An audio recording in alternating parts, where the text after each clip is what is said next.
Iya, Bapak Ibu, jadi kisah ini terjadi ketika Yesus, ya, firman Tuhan berkata, dia berjumpa dengan seorang perempuan Samaria di sumur, ya. Saudara masih ingat terjadi sebuah percakapan di sumur ketika Yesus berjumpa dengan seorang perempuan Samaria. Waktu itu mereka melintasi, ya, daerah Samaria ketika Yesus sedang melakukan, ya, perjalanan, ya, dan saat itu dia ingin, ya, meninggalkan Yudea dan ingin kembali ke Galilea, tapi Yesus harus melintasi daerah Samaria.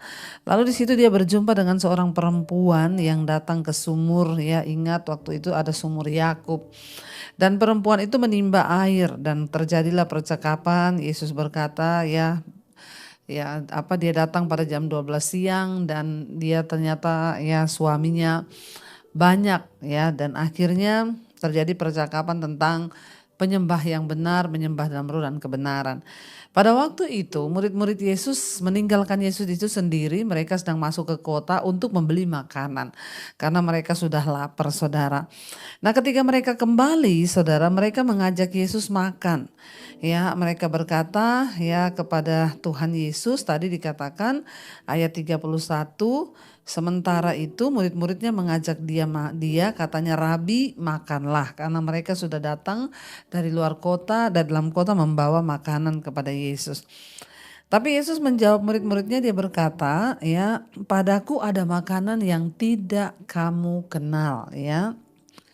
Yesus bilang, ya, padaku aku sudah punya makanan, makananku kamu nggak kenal.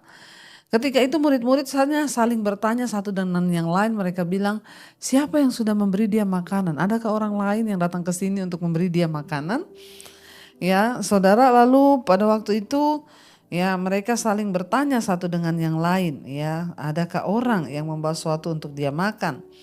Tapi Yesus menjawab kepada mereka, Yesus bilang, makananku ialah melakukan kehendak Dia yang mengutus aku dan menyelesaikan pekerjaannya.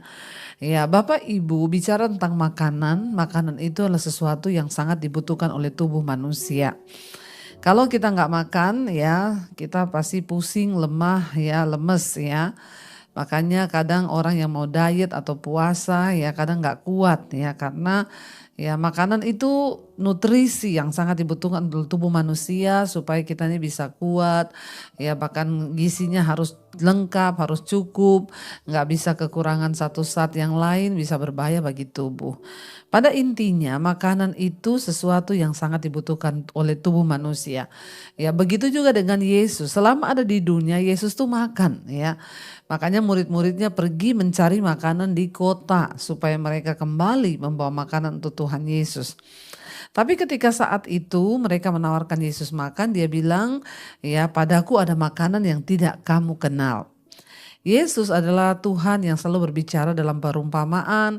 Dia selalu suka memakai pernyataan-pernyataan yang memiliki hikmat yang tinggi, dan itu bukan hikmat manusia tapi hikmat Allah.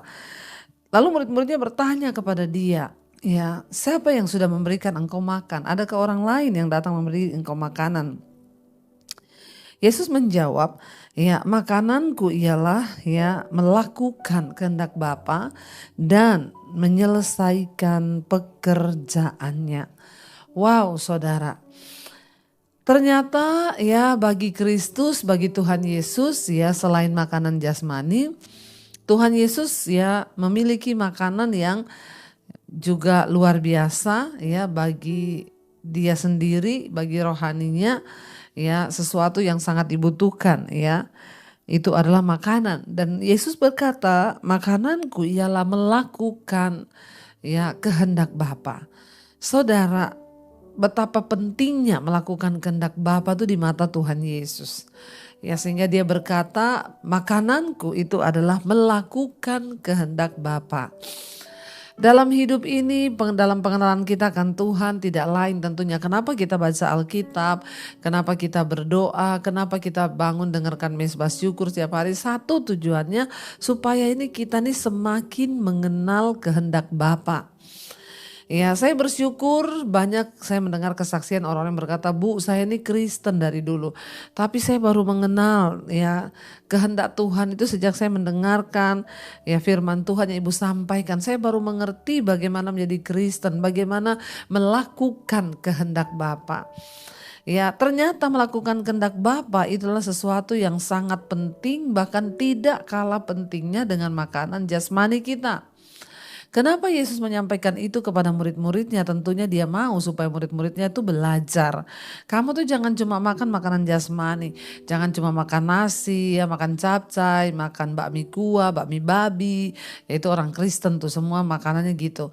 Tapi yang terpenting Yesus bilang ya, engkau harus memiliki satu makanan yang lain yang tidak kalah penting, bahkan sangat penting dalam hidup ini adalah melakukan kehendak Bapa, kata Yesus, dan menyelesaikan pekerjaannya. Saudara, percayalah kita semua ini terpanggil untuk melakukan kehendak Bapa di akhir zaman. Apa kehendak Bapa bagi hidupmu? Apa rencana Tuhan bagi hidupmu? Inilah yang harus kita temukan. Ya, dan menyelesaikan pekerjaannya. Ya, Tuhan mau kita semua ini berada terlibat dalam pekerjaan Tuhan. Ya, sekecil apapun itu. Jangan engkau bilang, saya nggak bisa apa-apa, saya nggak bisa melakukan ini, saya nggak bisa begitu. Temukan sesuatu dalam dirimu yang pasti itu bisa dipakai Tuhan, dan itu engkau karunia itu sudah Tuhan berikan kepadamu.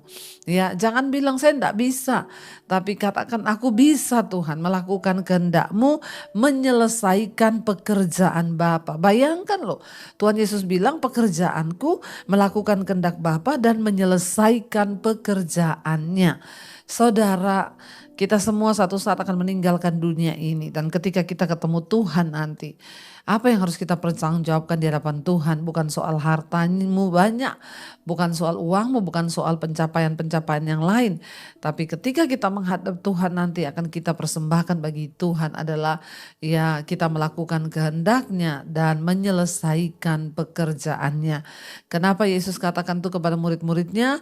Agar mereka mengerti, agar mereka tahu, agar mereka ya sadar bahwa makanan itu bukan hanya makanan fisik, tapi ada makanan yang lebih ya, yang harus mereka sungguh-sungguh perlukan, butuhkan dalam hidup ini adalah melakukan kehendak Bapa dan menyelesaikan pekerjaannya sebelum Tuhan datang, sebelum pintu ditutup. Saudara, selama masih ada waktu, marilah kita sungguh-sungguh mencari Tuhan, bekerja bagi kepentingan Tuhan.